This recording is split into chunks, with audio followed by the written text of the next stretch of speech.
What up, dudes? On today's episode of The Adventures of Steffi and Jason, we will be teaching you how to travel for cheaps. Yes, this video is going to be all about travel expenses. So we're going to walk through. We're going to book a fake trip. So we need like flights, hotels, and then food. That's about it, really. We're not going to cover like local travel because we just use Uber if they have it. If not, find the cheapest public transport to get around. Don't use taxis because taxis are always going to be more expensive. I've got hiccups as well, so it might ruin the whole video. Let's start off with booking flights. So we use mostly Expedia. There's other things like cheapflights.com. Those are usually the two I go for first. These websites, they're not airlines. They just list all the airlines and prices. So if you find a really cheap price on one of these websites, you can then go to the site directly and usually find it cheaper there. Let's start here. This is all just fake, so... You should always go on incognito mode because the websites will track you if they see you're looking up flights. So if you're on incognito mode, then they can't track you. Is that right? Yeah. So when you make a search, they track that you've done that search. So if you go back to this thing and try to search again, they'll up the price, usually by like $50, $100, Yeah. sometimes more. So where are we gonna go? Where are we? Let's just say London. Where do we want to go to? India. India. Delhi. Let's go to Delhi. So we're departing on April 4th. It's April Fool's Day. Returning. It's not April Fool's Day. Oh yeah, you're right. April 4th. What is that? That's my half birthday. That's 420. No, it isn't. You're What is April not 4th? very smart, are you? No. No. It's my half birthday, that's what it is. So we're just gonna do flight only. Where is that? Wait, is there? One person. Search. Can't wait to go to New Delhi. How are you today? Swell. Great. $600 to go to India. What? Let's do one way. This is a fake flight. Why am I even concerned? The cheapest days to fly are Tuesday and Thursday. Is that right? I don't know. It's Tuesday and Wednesday. Tuesday and Wednesday. Wednesday's midweek. Tuesday is usually the one because everybody flies for business trips on Mondays and returns on Friday or Sundays. So if you go for Tuesday, nobody's flying. Why did I change it to one way? Let's do round trip. So let's do it. Return on a Tuesday as well, the 24th. Such. So that was 400 for a single. 553 round trip. Not bad. So let's try cheapflights.com as well, just compare. So don't book when you first search, like search around, find the cheapest price. You can usually get flights really cheap if you're lucky. Just keep searching different airlines. From London to Delhi, India.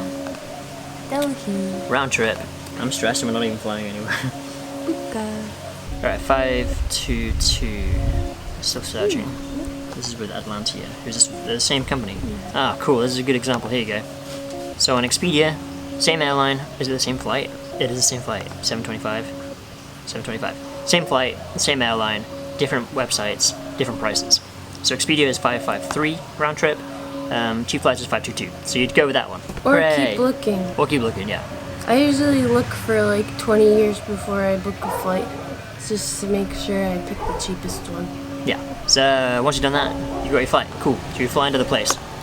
Now, what do you want to do after that? Hotels? We always book our hotels using hotels.com just because it's easy. They have an app too, so you could have it on your phone. We usually do 3 days per hotel because you never know if you're going to like it or not until you get there.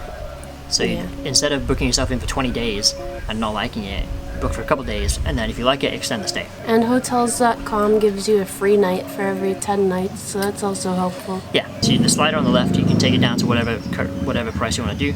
I don't know how expensive India is, so I'm just going to go with $20 a night. So far since we've been traveling, we always do like between $0 and $20. Yeah. The cheapest we had was $2 a night, Yeah, and that was a really nice place. Right now we're paying $6 a night, I think. I think it's $4. $4 a night. Not bad. Southeast Asia is very cheap. So here we go. You've got Delhi, 3 stars, $15 a night. Not bad. You can select pool, Wi-Fi, and free breakfast. Let's go with that too. Just see what we can get for under $20. $17. It's got a pool. If you're splitting your room with somebody, it'll make it even cheaper. Oh yeah, forgot to mention that. Yeah, there's 2 of you sharing a room.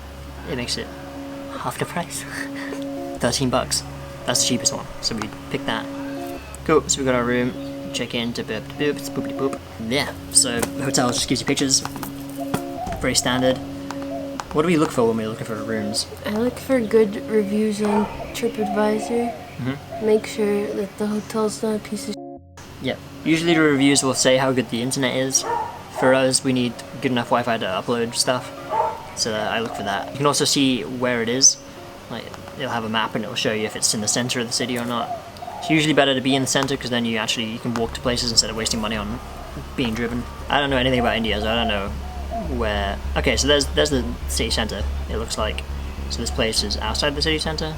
So there you go. Got a cheap hotel. What else? There's transportation and food. Food. So we're both vegan. We're always looking for vegan places. It's often hard to find it just using Google Maps or anything like that. So Happy Cow, it's a vegan app that shows you vegan places in your area. New Delhi. Why did we choose New Delhi instead of just where we are? Delhi. Vegan's usually the green ones, but it doesn't look like they have any here. Dang, I thought India was like very vegan friendly. Maybe not. Oh, most vegetarian option places have at least one vegan option. Yeah. So the purple here are all vegetarian places. You can see ratings, you can see opening times, you get directions. We usually go for the cheapest ones, the one money sign. Yeah, over here on the left it has $2 signs. $1 sign is obviously the cheapest, and then we just read reviews and see if it's any good. Food in Southeast Asia is really cheap, like $2 a meal. Yeah. So that's not really a huge expense. For transportation, we usually just go with whatever is cheapest. So sometimes that's walking or biking, or we'll rent a scooter for like a couple dollars a day. They have Uber in like Bangkok and Bali. They also have taxis, but I don't trust them. Uber's just safe because you can see the person on the web app. They have a rating, so they don't want to screw you over, otherwise they're going to get a bad rating and you can report them and stuff. With a taxi, you don't know who the taxi driver is. At least with Uber, they have their jobs on the line. Like, they can be fired if they mess you around. Taxis will usually try and scam you out of more money. But Uber, there's no cash involved, so it's all done through the app. It's just the safest and smartest thing to use. Or just get a bicycle. Yeah, a bicycle. If you're traveling on a budget, because that's what this video is going to be about, don't buy souvenirs. If you're backpacking, don't carry any things that you don't want on your back. Don't buy things you don't want on your back, I mean. If you're on a budget, just don't spend all your money on stupid stuff. We don't really buy souvenirs or clothes. We don't pay for expensive hotels when we can just get like $4 ones. You can also stay in hostels if you want, even cheaper than hotels. Yeah, so if you're splitting a hotel with someone, a hostel will generally be half of what you're paying if you're sharing a hotel room. Yeah. So if we're spending $4 a day each, it'd be like $2 a day in a hostel. But that means you have to sleep in a dorm usually with other people. Oh yeah, if you're doing hostels, they often have a kitchen, so you can just cook your own food, save money that way. Don't spend a ton of money on tourist attractions if you don't really want to do it.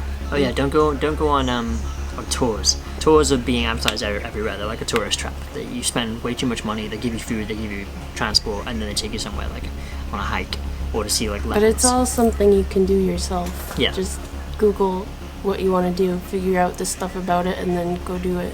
Yeah. You don't need a tour guide. If you've got any more questions about travel and how to travel on a budget, to travel cheap, can't speak, leave questions in the comments. And give this video a big toe up. And check out Steffi's channel, because she does similar travel stuff where she talks about how to live in a van and how to travel for cheap and what else do you talk about? Travel, lifestyle. I don't know. She has like less than 20 videos and she's made 2 million views this month. It's insane. But check her out. I'll probably also make a video about the expenses of traveling, specifically in Southeast Asia. And I'll go through all of the expenses we've had. So if you want more specific stuff, stay tuned. Check out the new video on the main channel. I have a little mental breakdown and